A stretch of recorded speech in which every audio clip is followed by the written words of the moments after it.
देखिए, आज जो है हम मध्य प्रदेश आबकारी अधिनियम जो है उसके बारे में थोड़ी सी चर्चा करेंगे और उसकी जो महत्वपूर्ण परिभाषाएं हैं वो देखेंगे। तो परिभाषाएं शुरू करने से पहले हम ये देखेंगे कि जो आबकारी अधिनियम है 1915, आबकारी मध्य प्रदेश आबकारी अधिनियम 1915, इसका अधिनियम क्रमांक क्या है। तो इस अधिनियम का जो है अधिनियम क्रमांक है 2 और ये जो अधिनियम है आपके संपूर्ण मध्य प्रदेश पर जो है लागू होता है। इस अधिनियम के जो प्रवर्तन की तिथि है वो 1 जनवरी 1959 है। 1 जनवरी 1959 को ये अधिनियम क्या हुआ, आपका प्रवर्तन में आया। अब तो इसकी कुछ प्रमुख परिभाषाएं हैं उसको हम देख लेंगे। सबसे पहले 2(1) में जो है इसकी बियर की जो है परिभाषा को शामिल किया गया है कि बियर में जो है क्या शामिल है। तो आपको इसमें याद रखना है कि बियर के अंतर्गत एल, स्काउट, पोर्टर एवं समस्त अन्य किण्वित मदिराएं आती हैं जो थब्ब माल्ट से बनी होती हैं। इसकी परिभाषा आपको जैसे कि तैसे याद रखनी है कि इसमें जो प्रकार होते हैं या बनाने के तरीके होते हैं, जैसे कि एल, स्काउट, पोर्टर, समस्त किण्वित मदिराएं, जिस पर किण्वित का मतलब होता है फर्मेंटेड तरीके से जो बनाई जाती है, सड़ा गला के जो हम शराब बनाते हैं वो इसमें आती है। तो ये आपको याद रखना है कि एल, स्काउट, पोर्टर और समस्त किण्वित मदिराएं जो थब्ब माल्ट से बनी होती हैं बियर की परिभाषा में आती हैं। इसके अलावा इसमें इसकी जो परिभाषा दो है, उसमें जो है बोतल भरने का जो है अर्थ बताया गया है कि बोतल भरने का क्या अर्थ है। तो बोतल भरने का अर्थ है विक्रय के प्रयोजन के लिए। ये महत्वपूर्ण है, याद रखें कि बोतल भरने का यहाँ अर्थ है विक्रय के प्रयोजन के लिए। विक्रय के प्रयोजन के लिए क्या, मदिरा का पीपे या पात्र या घड़े या कुप्पी आदि द्वारा अन्य पात्र में अंतरित करना, इसमें बोतल का पुनः भरना भी शामिल है। तो याद रखें कि मदिरा का विक्रय के प्रयोजन से किसी भी माध्यम से और किसी भी तरीके से, चाहे वो पीपे से, जब पीपे तो जानते ही हैं आप, जिसमें एक लिक्विड को दूसरे लिक्विड में डाल एक लिक्विड को किसी चीज़ में भरने के लिए जो हम कीप कहते हैं, जैसे उस कीप का जो इस्तेमाल किया जाता है, या कोई भी पात्र हो सकता है, चाहे वो घड़ा हो, चाहे वो कोई भी हो जिसमें आप भरते हो। और एक चीज़ और याद में रखना है इसमें कि बोतलों का पुनः भरना भी जो है इसकी अंतर्गत आता है। ठीक, इसके बाद आपको 2(5) जो है डिनेचर या विप्रकृत की परिभाषा लिखी है। तो डिनेचर का अर्थ क्या है, डिनेचर का अर्थ है ऐसी मदिरा जो मानवीय उपयोग के लिए अनुपयुक्त पाई जाती है। तो डिनेचर महत्वपूर्ण परिभाषा है जो आपको परीक्षा में पूछी भी जाती है। तो डिनेचर का क्या अर्थ है, डिनेचर का अर्थ है ऐसी मदिरा जो मानवीय उपयोग के लिए क्या पाई जाती है, अनुपयुक्त पाई जाती है। ये आपको याद रखना है। इसके अलावा 2(6) में जो है आपकी आबकारी कर योग्य जो है वस्तु के बारे में बताया गया कि आबकारी कर योग्य वस्तु में क्या क्या शामिल है। तो आपको याद रखना है कि आबकारी कर योग्य वस्तु में स्वाभाविक सी बात है कि ये आबकारी अधिनियम है। तो अल्कोहलीय मदिरा मतलब ऐसी मदिरा ऐसी मदिरा जो मानव के लिए उपयोग की जाती है, मानवों के लिए उपयोग की जाती है, जिसमें अल्कोहल होता है। तो ऐसी मदिरा जिसमें अल्कोहल है वो इसका विषय वस्तु होती है। दूसरा, कोई मादक औषधि जिसमें मादक औषधि होती, मादक का मतलब होता है जिसमें मदसार हो यानी जिसमें नशा हो, तो ऐसी औषधि भी जो है इसके अंतर्गत आती है। इसके अलावा तीसरा जो है महत्वपूर्ण चीज़ है जो आपको याद रखना है कि एनडीपीएस एक्ट की धारा 2 के खंड 15 अफीम, 2 का खंड 15 में क्या है, अफीम, और धारा 2 के खंड 18 पॉपिस्ट्रा इसके अंतर्गत आते हैं। ये महत्वपूर्ण है, याद रखना है कि एनडीपीएस एक्ट की धारा 2 का खंड 15 और खंड 18 यानी कि अफीम और पॉपिस्ट्रा जो है आबकारी कर योग्य वस्तु में शामिल है। ये याद रखना है। तो अल्कोहली मदिरा हो गई आपकी, इसके अलावा मादक औषधि हो गई, और आपकी अफीम और पॉपिस्ट्रा जो कि एनडीपीएस की विषय वस्तु है, इस अधिनियम के तहत जो है आबकारी कर योग्य वस्तुओं में शामिल किया गया है। ठीक है। इसके अलावा 2(7) में जो है आपका, इसमें जो है आबकारी अधिकारी को बताया गया कि भाई आबकारी अधिकारी से क्या विपरीत है। तो इसमें याद रखना, ये पूछा जाता है कलेक्टर या ऐसा अधिकारी या अन्य व्यक्ति जिसकी नियुक्ति धारा 7 के अधीन की जाती है। तो ये याद रखना है आपको कि सामान्यतः ये कह रहा है कि भाई कलेक्टर, जहाँ पे आबकारी अधिकारी की अगर धारा 7 के अधीन नियुक्ति नहीं की गई है तो कलेक्टर तो आबकारी अधिकारी है ही, तो कलेक्टर भी शामिल है। और अगर किसी जगह किसी आबकारी अधिकारी की नियुक्ति की गई है धारा 7 के अधीन या किसी अन्य अधिकारी की नियुक्ति की गई है तो ऐसा अधिकारी जो है आबकारी अधिकारी इस अधिनियम के तहत माना जाएगा। तो ये महत्वपूर्ण परिभाषा है। तो कलेक्टर कौन कौन आता है, कलेक्टर और ऐसा अधिकारी या अन्य व्यक्ति जो धारा 7 के अधीन इस अधिनियम के तहत नियुक्त किया जाता है आबकारी अधिकारी की परिभाषा में आता है। इसके अलावा एक अन्य और महत्वपूर्ण परिभाषा है जो 211A में दी रखी है, मादक द्रव्य में शामिल है। ये इंपॉर्टेंट परिभाषा है कि मादक द्रव्य में क्या शामिल है। तो मादक द्रव्य में जो है मदिरा या मादक औषधि शामिल है। ये इंपॉर्टेंट है। मादक द्रव्य में क्या शामिल है, मदिरा या मादक औषधि। तो दोनों दो चीज़ें हैं, एक तो मदिरा होती है जो लिक्विड फॉर्म में होती है, और कोई भी मादक औषधि जिसमें मदसार हो, नशा हो, वो भी जो है आपकी मादक द्रव्य में शामिल है। इसके अलावा 212 में जो है आप मादक औषधि में शामिल है। ये मादक द्रव्य की परिभाषा थी 211A में। और अब मादक औषधि में क्या शामिल है। मादक औषधि की जो परिभाषा आपकी 212 में दे रखी है, और मादक द्रव्य की परिभाषा कहाँ दे रखी है, 11A में दे रखी है। ये दोनों आपको याद रखना है। अब मादक औषधि में क्या शामिल है, भारतीय भांग के पौधे जिसका नाम कैनबिस सैटाइवा कहते हैं। इसमें भारतीय भांग के पौधे की जो पत्तियां होती है, डंठल होते हैं, फूलने वाले सिरे होते हैं, एवं भांग और सिद्धि गांजा, ये सब जो है आपकी मादक औषधि में आते हैं। तो इनको औषधि माना गया है। कौन सी औषधि, मादक, मतलब ऐसी औषधि जिसमें मदसार होता है, जिसमें नशा होता है। औषधि तो है लेकिन ये इसमें भी जो है नशा होता है। इस तरीके की औषधियाँ होती हैं, जैसे भांग के पौधे हो गए, भांग के पौधे की जो पत्तियाँ हो गई, डंठल हो गए, फूल हो गए। इसके अलावा जो है आपके भांग, सिद्धि और गांजा, ये सब जो है आपकी मादक औषधि में शामिल है।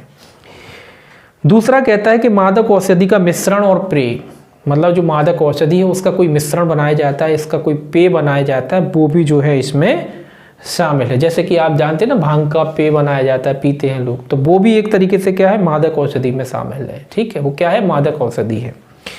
इसके अलावा मादक या स्वापक वस्तु जिसे राज्य सरकार घोषित करे। इसके अलावा अन्य कोई वस्तु हो सकती है जिसको राज्य सरकार ने मादक औषधि के रूप में जो है घोषित किया हो। परंतु भी लगाया इसमें, परंतु कहता है कि एनडीपीएस एक्ट में परिभाषित स्वापक औषधि शामिल नहीं है। याद रखें कि मादक औषधि में स्वापक औषधि शामिल नहीं है, ये आपको याद रखना है। परिभाषा कहती है कि मादक औषधि में स्वापक औषधि, यानी जो एनडीपीएस के अधीन आती हैं स्वापक औषधि, वो इसमें शामिल नहीं है। मादक औषधि में एनडीपीएस के तहत जो स्वापक औषधि आती हैं वो इसमें शामिल नहीं है, ये आपको याद रखना है। हालांकि आबकारी कर योग्य वस्तु में हमने पढ़ा था कि आबकारी कर योग्य वस्तु में अफीम और जो है पॉपिस्टा आते हैं, लेकिन हम यहाँ पढ़ रहे हैं कि मादक औषधि में जो है एनडीपीएस के अधीन जो स्वापक औषधि होती है वो शामिल नहीं है। दोनों चीज़ों में अंतर है और दोनों अलग अलग आपको याद रखना है। ठीक है, वो आबकारी कर योग्य वस्तुओं में क्या क्या आता है, एनडीपीएस से आपका अफीम और पॉपिस्टा को शामिल कर लिया गया है। बाकी जो मादक औषधि होती हैं वो आपकी जो है बाकी जो स्वापक औषधि होती हैं वो आपकी मादक औषधि में शामिल नहीं है, ये आपको याद रखना है। 213 क्या कहता है, मदिरा में क्या शामिल है। भाई मदिरा का एक्ट पढ़ रहे हैं तो जरूरी है कि मदिरा के बारे में पता हो कि भाई मदिरा कहाँ परिभाषित की गई। तो ये परिभाषा भी याद रखना है कि 213 में जो है मदिरा को परिभाषित किया गया है, और मदिरा में शामिल है कोई मादक मदिरा, स्प्रिट वाइन। तो मादक मदिरा का अर्थ होता है ऐसी मदिरा जिसमें नशा हो। मदिरा है, अगर नशा ही नहीं है तो फिर काय की मदिरा।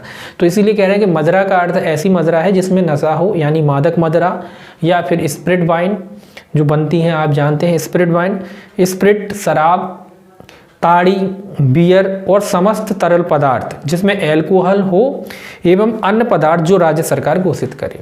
तो कुल मिला के समस्त तरल पदार्थ, अगर आप संक्षेप में याद रखें तो समस्त तरल पदार्थ जिसमें एल्कोहल होता है या जिसमें मादक या क्या कहते हैं नशा होता है, मादक नशा होता है, या जो स्प्रिट वाइन होती हैं वो सारी की सारी जो है मदिरा में शामिल होती हैं। इसके अलावा अन्य कोई पदार्थ हो सकता है जिसको राज्य सरकार ने जो है मदिरा घोषित कर रखा हो।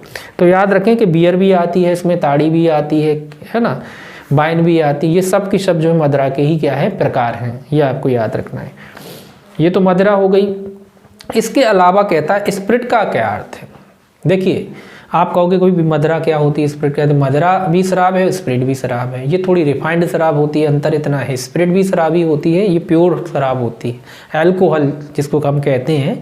तो स्प्रिट का अर्थ है आशवन से प्राप्त मदिरा जिसमें मदसार हो। देखा ऊपर क्या लिखा है, यानी कि स्प्रिट भी क्या है, स्प्रिट भी एक तरीके से मदिरा ही है। तो लिखा है आशवन से प्राप्त मदिरा जिसमें मदसार हो। आशवन मतलब एक प्रक्रिया होती है जिसमें कि जो है जिन चीज़ों से शराब बनाई जाती है उन चीज़ों को पहले सड़ाया गलाया जाता है, उसके बाद फिर उसको जो है वेपोराइज करके भाप के द्वारा जो है प्राप्त कर लिया जाता है, तो उसको कहते हैं स्पिरिट वाइन या स्पिरिट कहते हैं।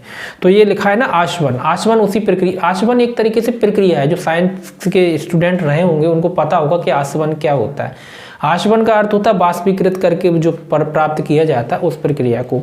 तो बाष्पन द्वारा जो भाप प्राप्त होती है और भाप से जो जल के रूप में जो एक जल ही कह लीजिए जो लिक्विड के रूप में जो निकलता है उसको मदिरा कहते हैं। तो यही कहा बताया गया कि स्पिरिट का क्या अर्थ है, आशवन से प्राप्त मदिरा जिसमें मदसार हो यानी जिसमें नशा हो, वो जो है मदिरा की परिभाषा में आता है। इसके बाद जो है महत्वपूर्ण परिभाषा जो है आपकी ताड़ी की है, जो 218 में बताई गई कि भाई ताड़ी का क्या अर्थ होता है। ताड़ी का क्या अर्थ है ये आपको याद रखना है। तो ताड़ी का अर्थ जो है सिंपल सी है कि ताड़ वृक्ष से निकाला गया रस, ताड़ वृक्ष से निकाला गया रस जो है ताड़ी कहलाता है। ये एक प्रकार का पेड़ होता है ताड़ी, जैसे कि आपका जो है खजूर का पेड़ होता है ना, उसी तरीके का ये पेड़ होता है, लगभग उसी जैसा देखने में लगभग उसी जैसा दिखता है ये पेड़। और इसमें क्या होता है कि इसमें जो रस निकलता है इसमें ऊपर मटकी वगैरह बांध करके जो है इसका रस इकट्ठा कर लिया जाता है और उससे फिर जो है शराब कह लीजिए वो ऑटोमेटिकली उसमें जो है मदसार होता है, तो उसको लोग पीते हैं, तो उसको ताड़ी कह सकते हैं। तो ये एक तरीके से पेड़ का रस है जिसमें क्या होता है नशा होता है। ताड़ी के वृक्ष में क्या होता है नशा होता है, उसका जो रस होता है उसको क्या कहते हैं, उसको ताड़ी कहते हैं। ताड़ वृक्ष से निकलने वाला रस है ये, और जिसमें क्या होता है मदसार होता है, यानी कि एक तरीके से ये शराब का ही रूप है। तो ताड़ वृक्ष से निकाला गया रस क्या होता है, ताड़ी कहलाता है। ये महत्वपूर्ण परिभाषाएं जो आपने अभी देखी, ये कुछ परिभाषाएं हैं महत्वपूर्ण जो आपको इस अधिनियम में जो है याद रखनी चाहिए और जो है परीक्षा की दृष्टि से भी महत्वपूर्ण है और ये परीक्षा में जो है पूछी जाती हैं। ठीक है, इसके अलावा एक कुछ संशोधन हुए धारा 4 में, वो भी आप देख लीजिए। कुछ उसमें केवल धारा 4 जो है, इस धारा में केवल आपको जो है सेक्शन याद रखना है और अंदर ऐसा कुछ खास नहीं है, इसमें सेक्शन वाइज ही इंपॉर्टेंट है। ये धारा 4 जो कहती है देसी मदिरा, विदेशी मदिरा और हेरिटेज मदिरा घोषित करने की राज्य सरकार की शक्ति, कि कोई मदिरा देसी है, विदेशी है या हेरिटेज है। अब नया जुड़ गया है हेरिटेज, तो ये भी याद रखना है कि कोई मदिरा देसी है, विदेशी है, हेरिटेज है, इसको घोषित करने की शक्ति किसके पास है। चूंकि लोकल एक्ट है, राज्य का एक्ट है, तो राज्य सरकार ही घोषित कर सकती है कि कौन सी मदिरा को वो देसी मानेगी, कौन सी मदिरा को जो है विदेशी मानेगी और कौन सी मदिरा को हेरिटेज की श्रेणी में वो रखना चाहती है। तो ये याद रखना सेक्शन वाइज, सेक्शन 4 जो है। इसके अलावा सेक्शन जो 5 है वो आपका कहता है कि फुटकर थोक विक्रय की जो है मात्रा निर्धारण करना। तो फुटकर और थोक विक्रय की मात्रा का निर्धारण भी जो है आपकी राज्य सरकार के द्वारा ही किया जाता है। राज्य सरकार तय कर सकती है कि कौन सी मात्रा जो है उसकी थोक मात्रा कहलाएगी, और जो थोक मात्रा नहीं होती वो उसके अलावा जो मात्रा होती है वो फुटकर मात्रा कहलाती है। तो ये भी निर्धारित कौन करेगा, ये भी निर्धारित जो है राज्य सरकार करेगी। ये भी जो है आपका सेक्शन वाइज जो महत्वपूर्ण है, इसमें आपको सेक्शन ही याद रखना है कि फुटकर थोक विक्रय की जो परिभाषा दे रखी है वो कहाँ दे रखी है, धारा 5 में दे रखी है। और ये फुटकर या थोक विक्रय की जो परिभाषा है, या कह लीजिए किसी चीज़ को फुटकर या थोक विक्रय घोषित करना है, ये कौन घोषित करता है, ये भी राज्य सरकार जो है घोषित कर सकती है। इसके अलावा धारा 6 की बात कर लें तो धारा 6 जो है अधिनियम के प्रावधान निम्न को प्रभावित नहीं करते, ये से संबंधित है। यानी कि एक तरीके से ये सेविंग क्लॉज है इस अधिनियम का। ये कहता है कि कुछ एक्ट हैं जिन पर जो है आपका जो आबकारी अधिनियम है जो प्रभाव नहीं डालता।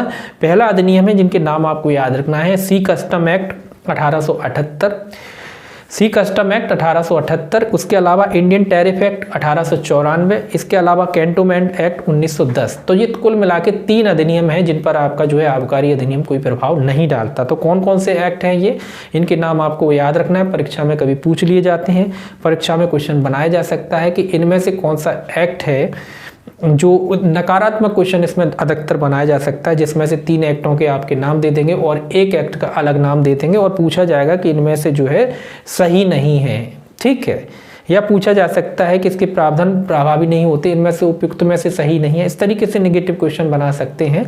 तो याद रखना है आपको कि C custom act 1878, Indian tariff act 1894 और कैंटोनमेंट एक्ट 1910 पर जो ये अधिनियम जो है लागू नहीं होता है। ठीक है, इसके अलावा 7A जो परिभाषा दे रखी है इस धारा 7 की बात कर रहे हैं। 7A आबकारी आयुक्त की नियुक्ति से संबंधित है। धारा 7 आबकारी आयुक्त की नियुक्ति से संबंधित, इसमें भी जो 7A यानी पहला बताया गया है उसमें, तो इसमें याद रखना है कि आबकारी आयुक्त की नियुक्ति से संबंधित है धारा 7।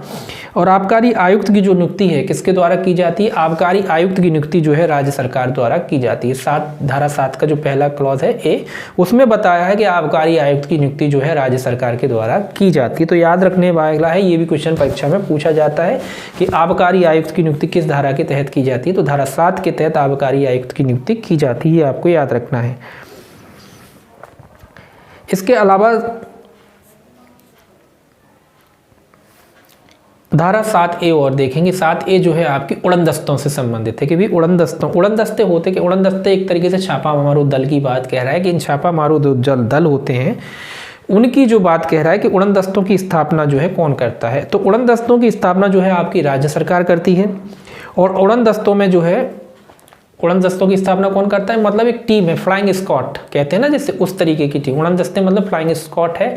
ये जो है इलीगल जो एक्टिविटीज़ होती हैं आबकारी से संबंधित, उन पर जाके ये जो है छापामार कार्रवाई करते हैं।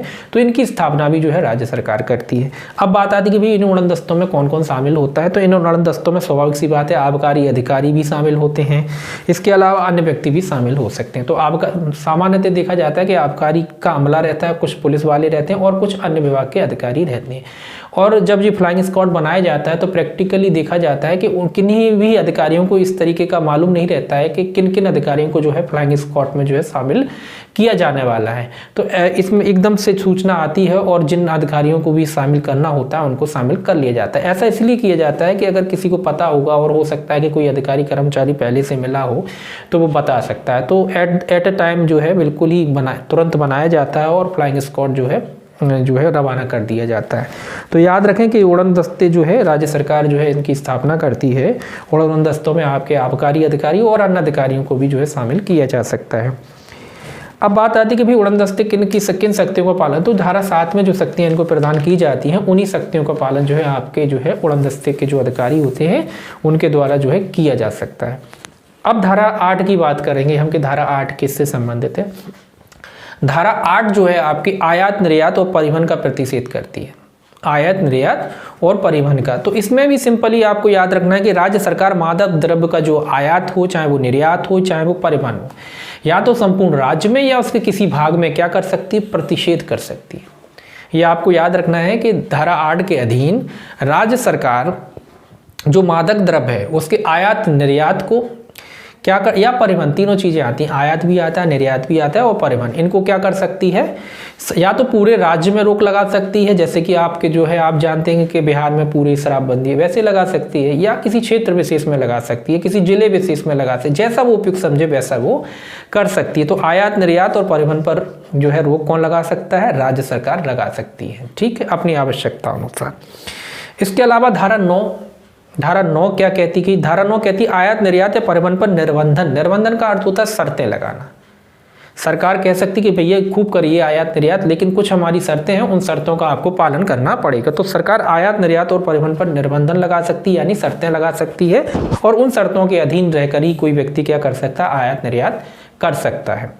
तो ये याद रखना कि राज्य सरकार आयात निर्यात और परिवहन पर शर्तें अधिरूपित कर सकती है। केवल इतना याद रखना है आपको कि धारा 9 के अधीन आयात निर्यात या परिवहन पर राज्य सरकार जो है शर्तें अधिरूपित कर सकती है। और अगर जब सरकार शर्तें अधिरूपित करती है तो कोई भी व्यक्ति जो है इन शर्तों के अधीन रहते हुए आयात निर्यात कर सकता है, ठीक है। तो शर्तों से संबंधित। और धारा 10 जो है ये कहता है कि आयात निर्यात या परिवहन के लिए पास का होना आवश्यक है। इसमें केवल हेडिंग से काम चलेगा आपका। इसमें याद रखना है कि आयात निर्यात जब आप करते हैं तो उसके लिए आपके पास बाकायदा पास होना चाहिए, बगैर पास के जो है आप आयात निर्यात नहीं कर सकते। तो शर्त एक ये भी है कि भैया आपके पास पास होना चाहिए, भाई पास होगा तभी आप आयात निर्यात कर सकेंगे, ठीक है। अब बात आती है कि धारा 11 में कि आयात निर्यात या परिवहन के लिए पास का जारी किया जाना धारा 10 तो ये बता देती कि भाई पास के बगैर आप आयात निर्यात नहीं कर सकते, और धारा 11 कहती कि भाई जब आपको आयात निर्यात करना है तो उसके लिए पास जारी किया जाएगा। ठीक है, तो पास किसके द्वारा जारी किए जाएंगे, इसमें ध्यान रखने वाली बात है। तो पास जो है कलेक्टर के द्वारा जारी किए जाएंगे। इस अधिनियम के तहत जो आयात निर्यात या परिवहन के लिए जो पास हैं वो किसके द्वारा जारी किए जाते हैं, कलेक्टर के द्वारा जारी किए जाते हैं।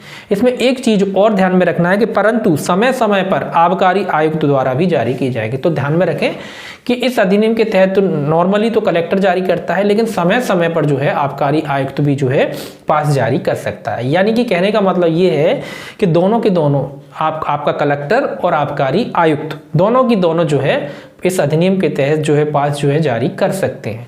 तो नॉर्मली तो कलेक्टर करता ही है, लेकिन समय समय पर जो पास है आपका आबकारी आयुक्त भी जारी कर सकता है। तो पास जारी करने की शक्ति इस अधिनियम के तहत दोनों को है, कलेक्टर और आबकारी आयुक्त दोनों को। इसके अलावा ये कहता है कि स्वाभाविक सी बात है कि जो पास जारी किए जाते हैं वो ऐसा तो नहीं कि लाइफ टाइम होंगे, वो निश्चित अवधि के लिए जारी किए जाते हैं। जो भी समय अवधि उसमें निश्चित होती है उतनी अवधि के लिए वो पास जारी किए जाते हैं। अब बात आती है भाई पास कैसे होंगे, तो पास साधारण भी हो सकते हैं और विशिष्ट भी हो सकते हैं, जैसा उपयुक्त समझे। तो पास साधारण भी हो सकते हैं और विशिष्ट भी हो सकते हैं, ये आपको याद रखना है इसमें। इसके अलावा धारा 12 को देखेंगे तो धारा 12 कहती है अन्य प्राधिकारी द्वारा जारी किए गए पास इस अधिनियम के अधीन मंजूर किए गए पास समझे जाएंगे। ये क्या कह रहा है भाई, ये कह रहा है कि अन्य प्राधिकारी द्वारा मतलब किसी अन्य प्राधिकारी ने जो है पास जारी किए गए थे तो वो इस अधिनियम के तहत भी जो है जारी किए गए पास समझ लिए जाएंगे। और इसका निर्धारण कौन करेगा, इसका निर्धारण आपका आबकारी आयुक्त करेगा। ये आपको याद रखना है इसमें कि इस बात का निर्धारण जब किसी अन्य प्राधिकारी द्वारा कोई पास जारी किए जाते हैं तो उन पासों को भी इस अधिनियम के द्वारा जारी किया गया पास समझा जा सकता है, और इस बात का जो है निर्धारण आपका आबकारी जो है आयुक्त करेगा। तो अब ये बात क्यों जोड़ी गई कि भाई अन्य प्राधिकारी, क्या होता है कि मान लीजिए कोई शराब किसी अन्य प्रदेश से यहाँ आ रही है और वहाँ से वो जो है जो लेके आ रहा है, जो माल लेके आ रहा है वो व्यक्ति वहाँ से पास लेके चलता है।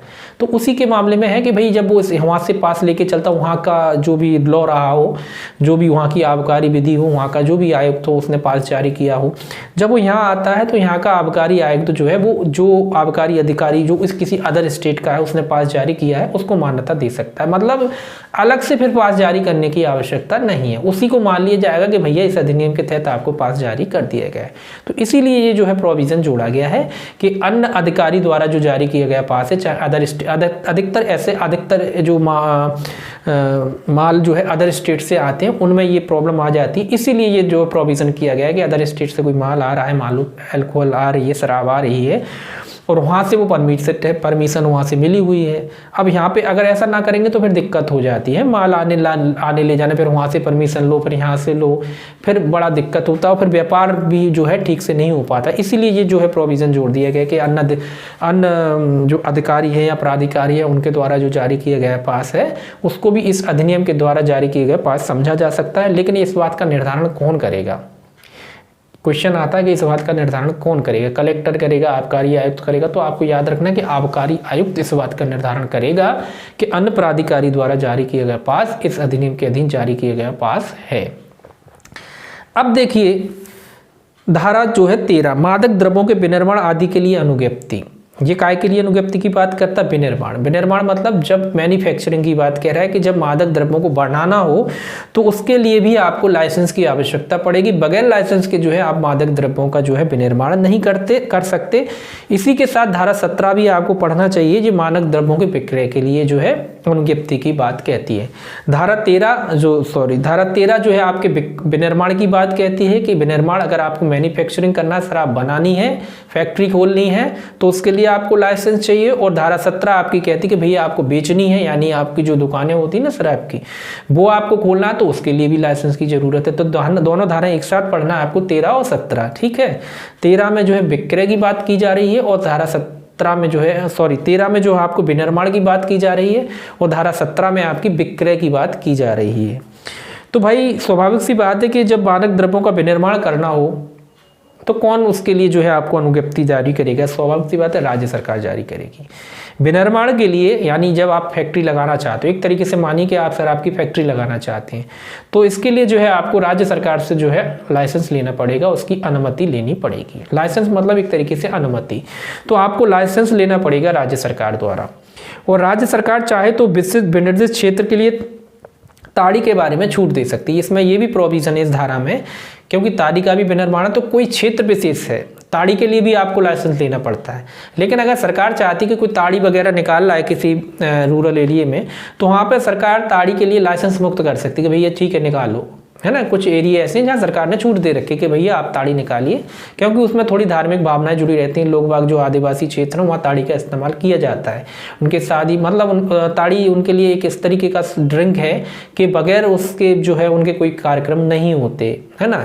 इसीलिए ऐसे कुछ एरिया हो सकते हैं जहाँ सरकार जो है ऐसे व्यक्तियों को, ऐसे समाज के लोगों को छूट दे सकती है क्षेत्र विशेष में, ठीक है। ये धारा आपकी 13 में बताया गया है। और राज्य सरकार गृह उपयोग के लिए भी मदिरा को निर्माण में के जो है निर्माण के लिए छूट दे सकती है। इसके अलावा सरकार अपने घर में उपयोग के लिए भी जो है मदिरा जो है विनिर्माण के लिए किसी क्षेत्र विशेष में हो सकता है या किसी भी स्थान में हो सकता है, छूट दे सकती है कि आप अपनी थोड़ी मात्रा में बना सकते हो। तो आदिवासी क्षेत्र में जो मध्य प्रदेश के हैं वहाँ कई एरिए ऐसे हैं जहाँ सरकार ने जो आदिवासी एरिया है वहाँ पे छूट दे रखी है, वो ताड़ी निकाल सकते हैं और अपने घरेलू उपयोग के लिए थोड़ी बहुत मदिरा का निर्माण भी कर सकते हैं। लेकिन वो मात्रा निश्चित करती है सरकार, ऐसा नहीं कि आप इतनी ज़्यादा बनाए कि उसको विक्रय कर सकें। विक्रय के लिए नहीं, केवल घरेलू उपयोग, मतलब अपने लिए, दूसरे को बेचना नहीं है, आप अपने लिए जो है उसका निर्माण कर सकते हैं। ऐसी छूट दे सकती है सरकार। ऐसा नहीं कि आप सोचो कि सब ऐसा पढ़ लिया बोले छूट दे सकती है, अलग होता है। दी है कि नहीं दी है वो अलग बात होती है। आप बोलो हम भी बनाएंगे, अब हमने पढ़ लिया अब हम भी बनाएं, ऐसा नहीं है। जिन एरियो में छूट है सरकार ने दे रखी, उन एरिया के लोगों के बारे में बात कर रहे हैं।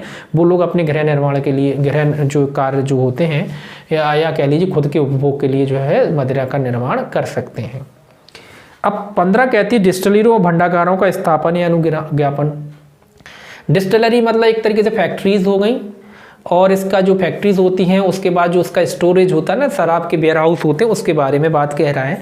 तो इनका जो भंडागारण वगैरह है वो किसके माध्यम से किया जाएगा, कैसे किया जाएगा? तो इसमें आपको याद रखना कि आबकारी आयुक्त की अनुज्ञा से किया जा सकता है। मतलब आप कोई भी फैक्ट्री वगैरह लगाते हो या आप जो है वेयर हाउस वगैरह बनाने हैं जहाँ पे शराब को स्टोर करके रखा जाता है, तो ये सब जो है आप आबकारी आयुक्त की जो है अनुमति से कर सकते हो। देखिए लाइसेंस तो सरकार ने दे दिया, अब आगे की प्रोसेस कौन करेगा? आगे की प्रोसेस ये मान के चलिए कि आबकारी आयुक्त करेगा, कि भाई चिन्हित करेगा भूमि कि भैया इस एरिया में लगाना है, यहाँ लगा सकते हैं आप, यहाँ नहीं लगा सकते। तो ये सारा काम चूंकि सरकार नहीं कर सकती, सरकार ने तो अनुज्ञप्ति दे दी, लाइसेंस दे दिया आपको, उस लाइसेंस के अनुसरण में अब आपको फैक्ट्री लगानी होगी, है ना। फैक्ट्री लगानी होगी तो वो फैक्ट्री के लिए कौन से आपको अनुज्ञा लेनी पड़ेगी? क्योंकि आबकारी आयुक्त से आपको अनुज्ञा लेनी पड़ेगी। ये महत्वपूर्ण है, ये आपको याद रखना है। इसके अलावा धारा 15 की बात कर लेते हैं। धारा 15 कहती है डिस्टिलरी, ब्रूअरी या भंडागारण के स्थान से हटाए जाने पर शुल्क का संदाय। देखिए ये आबकारी जो अधिनियम है, इस अधिनियम में क्या है कि आप फैक्ट्री लगाते हैं या डिस्टिलरी लगाते हैं तो भी शुल्क देना है आपको, और अगर आप सरकार की अनुमति के बगैर वहाँ से हटाते हैं तो भी शुल्क देना पड़ेगा आपको। तो ये सरकार के दोनों क्या कहते हैं, दोनों क्या कहते हैं ना, चार पाँचों उंगलियां घी में, वो वाली स्थिति है इस एक्ट में कि आप लगाओगे तो भी पैसा दो, और अगर आपने लगाने के बाद अगर हटाना चाहा तो भी पैसा दो। तो सरकार को कहीं नुकसान नहीं, सरकार तो आपसे पैसा ले लेगी, है ना।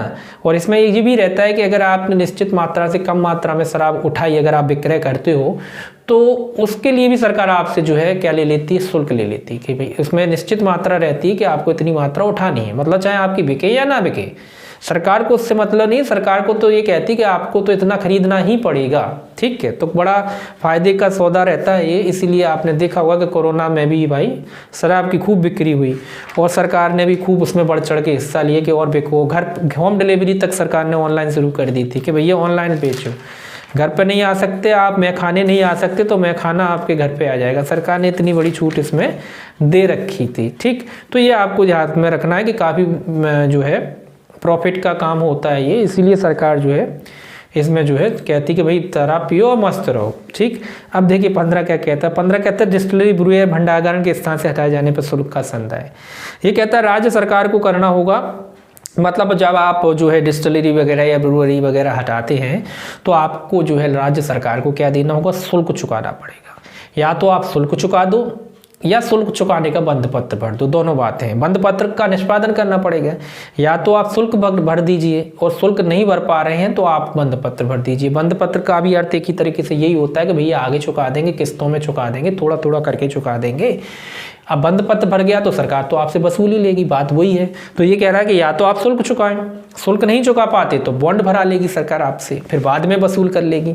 तो ये वही है कि अगर आप डिस्टिलरी या ब्रूअरी या कोई या भंडागार को स्थान से हटाते हैं तो उसके लिए भी आपको शुल्क देना पड़ेगा, और शुल्क या तो शुल्क चुका दीजिए या उसके लिए आप बॉन्ड भर दीजिए। राज्य सरकार की मंजूरी के बिना सीधी सीधी बात है कोई भी जो है डिस्टिलरी या ब्रूअरी इस स्थान से नहीं हटाई जाएगी, ठीक है। बगैर राज्य सरकार की अनुमति से आप शराब का जो है समझ लीजिए कि फैक्ट्री को बंद भी नहीं कर पा सकते।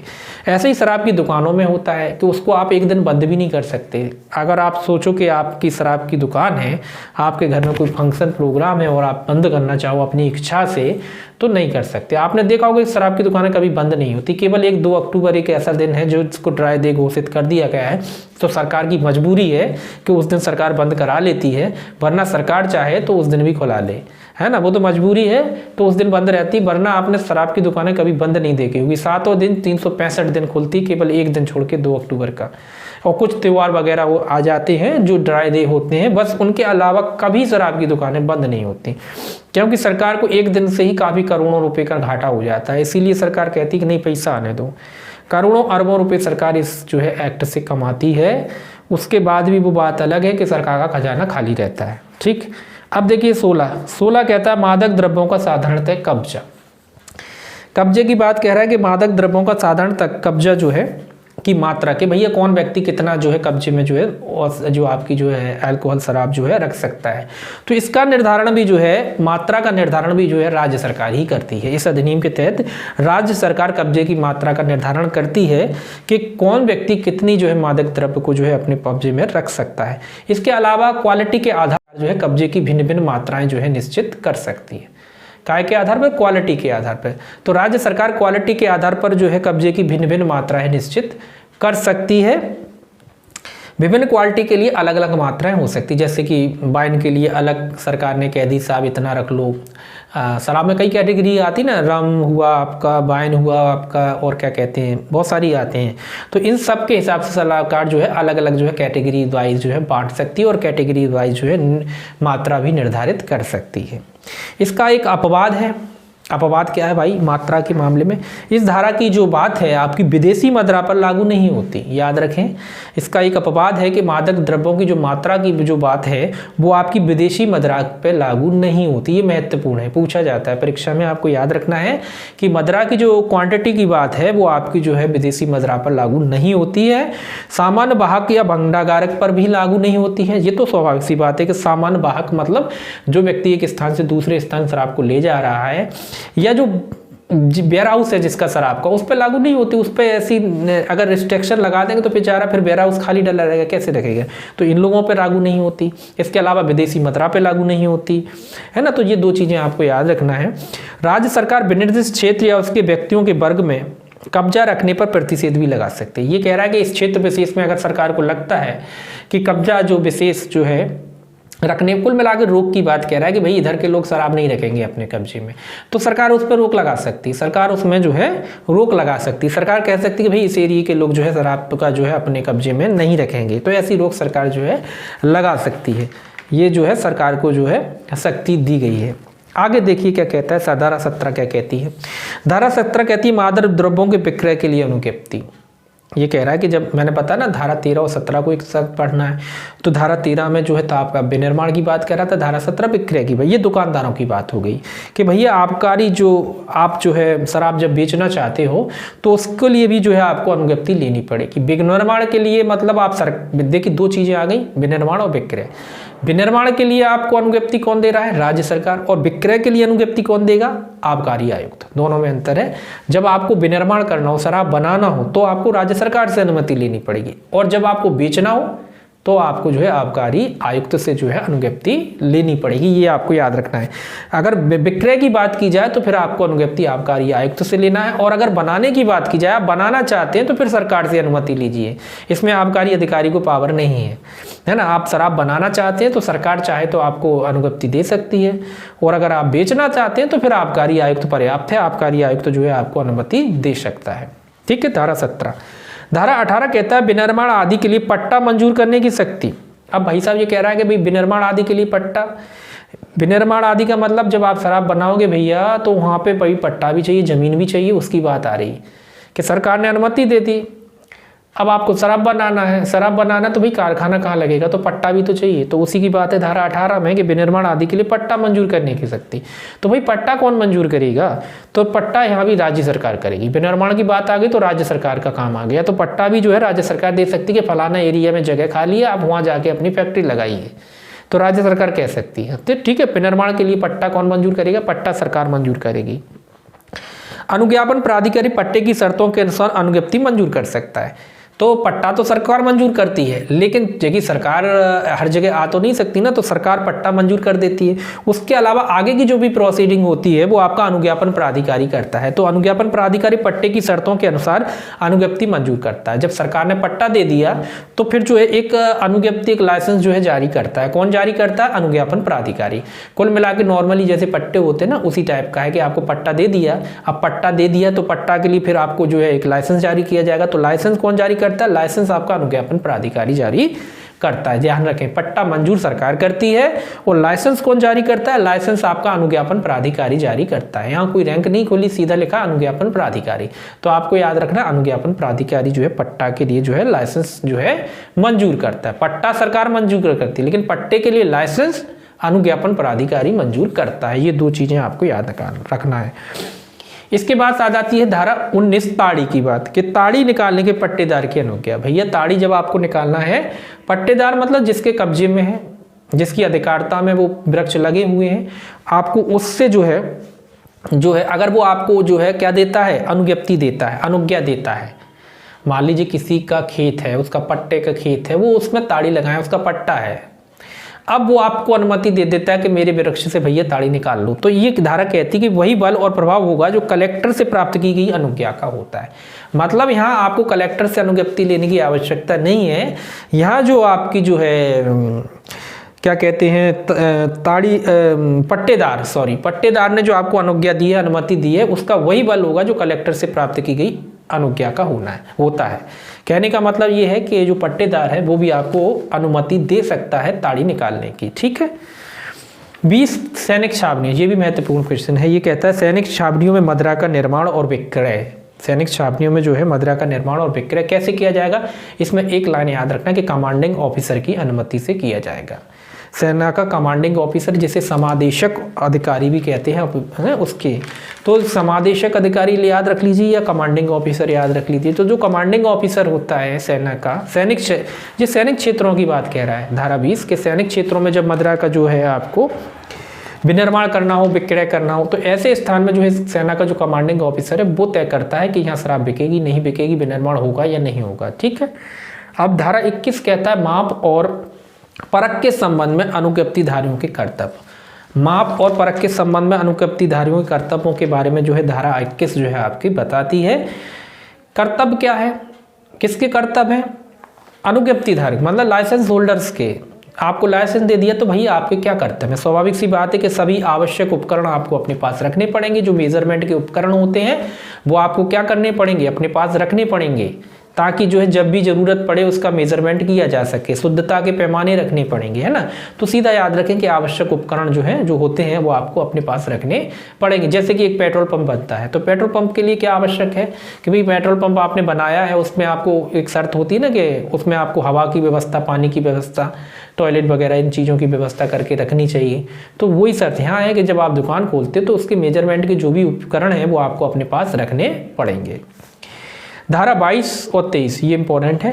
धारा 22 कहती है 21 वर्ष से कम आयु के पुरुष और स्त्रियों के नियोजन का प्रतिषेध। इसमें इतना ही याद रखना है कि अगर कोई व्यक्ति यदि कोई पुरुष जो 21 वर्ष से कम आयु का है और कोई स्त्री के लिए आयु नहीं है, पुरुष के लिए है आयु। ये ध्यान में रखें, स्त्री किसी भी उम्र की हो और पुरुष अगर जो 21 वर्ष से कम आयु का है, वो है 21 वर्ष से कम आयु का है, तो उसको नियोजन में नहीं रखा जाएगा। ठीक है, अगर ये पुरुष है और 21 वर्ष से कम आयु का है और महिला है, महिला के लिए एज नहीं है, पुरुष के लिए एज है, तो अगर पुरुष है तो 21 वर्ष से कम और महिला को तो नियोजन में रखा ही नहीं जाएगा। मतलब ये है कि जहाँ पर जो शराब वगैरह बेची वगैरह जाती है, वहाँ पे आप नियोजित नहीं कर सकते किसी स्त्री को, किसी पुरुष को, यदि उसकी आयु 21 वर्ष से कम की है तो।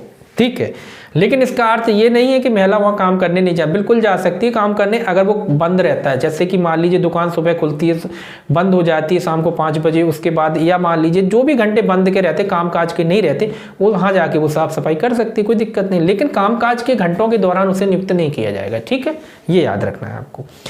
23 कहता है 21 वर्ष से कम आयु के व्यक्तियों को मदिरा या मादक औषधि का विक्रय पे प्रतिषेध। देखिए दोनों में अंतर है, यहाँ विक्रय की बात कह रहा है कि विक्रय पे जो है मादक औषधि का विक्रय, मतलब बेचने पे प्रतिषेध। अगर कोई व्यक्ति, इसमें दोनों है, इसमें स्त्री पुरुष दोनों है, अगर स्त्री हो तो भी 21 वर्ष, पुरुष हो तो भी 21 वर्ष, ये विक्रय की बात कह रहा है। अगर कोई स्त्री हो, अगर वो 21 वर्ष से कम है, या कोई पुरुष हो 21 वर्ष से कम है, शराब की दुकान पर जाता है, तो ये कहती है कि उसको शराब नहीं दो। ठीक है, और ऊपर की धारा वो अलग है, वो नियोजन की बात कहती है, दोनों में अंतर है। ठीक है, यहाँ ऐसा नहीं कि स्त्री को शराब ही नहीं देगा, ऐसा नहीं लिखा है अधिनियम में कहीं कि कोई स्त्री जाएगी उसे शराब नहीं दी जाएगी। देख, अगर 21 से ऊपर की है तो उसको शराब बिल्कुल दी जाएगी, अगर नहीं है तो नहीं दी जाए, चाहे वो पुरुष हो चाहे वो स्त्री, दोनों पे समान रूप से लागू होती है धारा 23। ठीक है, हाँ, नियोजन के मामले में जरूर ये कहता है कि 21 वर्ष से कम का पुरुष और महिला, उसको नियोजित नहीं किया जा सकता। बेचने वाली बात अलग होती है, बेचने के लिए 21 वर्ष दोनों के लिए आयु है, चाहे वो पुरुष हो चाहे वो स्त्री हो। अगर वो 21 वर्ष से कम के हैं तो उनको शराब का विक्रय नहीं किया जाएगा। ये दोनों में अंतर है, कई लोग इसको इसमें मिला देते हैं, फिर पढ़ते हैं वो गड़बड़ हो जाती है, तो ध्यान में रखें 23, 22 और 23। उसके बाद 23A है, धारा 23A जो है आपकी मदिरा से संबंधित विज्ञापनों का प्रतिषेध करती है। ये कहती है कि किसी भी प्रकार का मदिरा से संबंधित जो विज्ञापन है वो नहीं किया जाएगा। अगर कोई व्यक्ति मदिरा से संबंधित विज्ञापन करता है तो उसको 6 माह तक का कारावास या 2000 रुपये तक का जुर्माना या दोनों से दंडित किया जा सकता है। तो ये एक तरीके से पूर्ण रूप से प्रतिबंध है मदिरा के विज्ञापनों पर। कोई भी व्यक्ति जो है मदिरा से संबंधित विज्ञापन नहीं कर सकता। हालांकि इसके अपवाद हैं कि भाई जहाँ आपकी जो है शराब बिकती है या जहाँ शराब बैठल के पिलाई जाती है वहाँ मदिरा संबंधी विज्ञापन किए जा सकते हैं, पोस्टर वगैरह लगाए जा सकते हैं, लेकिन सामान्य रूप से कह लीजिए या कह लीजिए सार्वजनिक रूप से आप मदिरा का विज्ञापन नहीं कर सकते। ठीक है, हालांकि कई लोग इसके टोल निकालते हैं, आप जानते हो सोडा वोडा के नाम से शराब का प्रचार करते हैं, उसी ब्रांड का सोडा बना लेते हैं और फिर प्रचार करते हैं, तो वो एक अपवाद है क्योंकि वो सोडा का कर रहे हैं, वो कह सकते हैं कि भाई साहब हम सोडा का कर रहे हैं, पानी की बोतल का कर रहे हैं, इसका कर रहे हैं, उसका कर रहे हैं, लेकिन डायरेक्टली शराब का प्रचार नहीं कर सकते। ठीक, धारा 24 और देख लीजिए, धारा 24 कहती है लोक शांति के लिए दुकानों को बंद किया जाना। तो लोक शांति के लिए जो है दुकानों को साधारणतः कौन बंद कर सकता है? साधारणतः तो जो जिला मजिस्ट्रेट को पावर है कि साधारण रूप से जो है जिला मजिस्ट्रेट को लगता है कि लोक शांति विघ्न होने वाली है, तो वो लोक शांति के विघ्न से बचाने के लिए जो है दुकानों को बंद करा सकता है साधारण रूप से। इसके अलावा अगर मान लीजिए बलवा वगैरह हो जाता है या विधि विरुद्ध जमाव हो जाता है तो उस समय जो भी उपस्थित मजिस्ट्रेट है वो ऐसा आदेश पारित कर सकता है। सामान्यतः कौन करता है? जिला मजिस्ट्रेट। लेकिन मान लीजिए बलवा हो गया किसी जगह और उस समय कोई भी मजिस्ट्रेट जो उपस्थित है वो आदेश दे सकता है दुकान को बंद कराने का। इसके अलावा जब इस तरीके से बलवा वगैरह हो जाता है और वहाँ पे जो उपस्थित मजिस्ट्रेट होता है वो ऐसा आदेश करता है दुकान बंद करने का, तो वो इसकी सूचना तत्काल किसको देगा? तत्काल कलेक्टर को देगा। इसकी सूचना तत्काल कलेक्टर को देगा। और मान लीजिए कि बलवा वगैरह हो जाता है या ऐसी हिंसा होने की संभावना होती है और कोई भी मजिस्ट्रेट उपलब्ध ना हो, कोई भी मजिस्ट्रेट जो है उधर हो ना, तो फिर वही तो फिर दुकानदार खुद ही दुकान बंद कर सकता है। उसको छूट है कि अनुज्ञप्तिधारी कब? जब मजिस्ट्रेट अनुपस्थित हो। जब मजिस्ट्रेट अनुपस्थित हो तो स्वयं दुकान बंद कर सकता है। अगर उसे लगता है कि भाई बलवा होने वाला है, दंगा होने वाला है, मेरी दुकान को नुकसान हो सकता है, तो वो स्वयं भी क्या कर सकता है? दुकान को जो है बंद कर सकता है। आज बस इतना ही। और अगर आप लोगों को जो है वीडियो अच्छा लगा हो तो प्लीज़ वीडियो को लाइक, शेयर और सब्सक्राइब जरूर करें। और अगर आपका वीडियो पे अच्छा रिस्पांस आएगा तो इसी तरीके के जो है आबकारी अधिनियम का जब हम आगे का पार्ट और बनाएंगे, लेकिन ये आपके रिस्पांस पर निर्भर करता है। अगर आपका रिस्पांस अच्छा है तो हम इसमें इसी तरीके के शॉर्ट तरीके में आपका जो है आबकारी अधिनियम का क्या कहते हैं वीडियो और लेकर आएंगे, है ना। चलिए आज के लिए बस इतना ही, धन्यवाद।